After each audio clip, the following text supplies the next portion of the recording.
Hey all, so today we're going to be replacing a threshold for a business.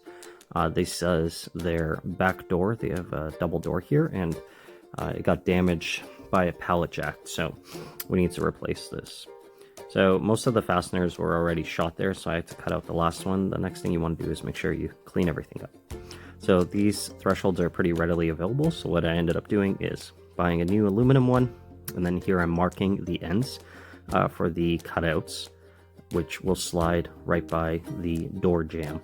I'm using a Milwaukee cutoff tool here. It's a pretty good tool for things like this, and I just need to do a cutout on both sides so that the threshold slides in neatly by the door jamb. Okay.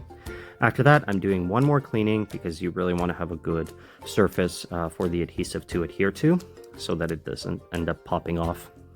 Again, this is a threshold that will see lots of use, so it needs to be solid.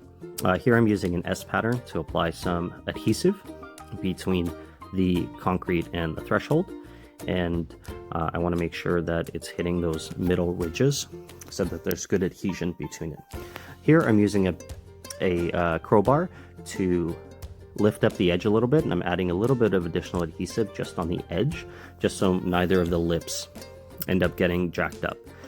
Next thing I'm doing here is grabbing two sizes of Tapcons. I was deciding which one to use, and grabbing my rotary hammer drill, and I'm doing the first test hole here. I'm going to put a little bit of adhesive in there, and then I'm going to drive the Tapcon in there to make sure we have a good grip.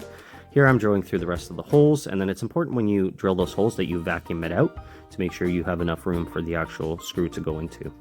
After I vacuumed out, a little adhesive, and then I'm going to drive the rest of the Tapcons. I believe there were 7 or 8 for this threshold.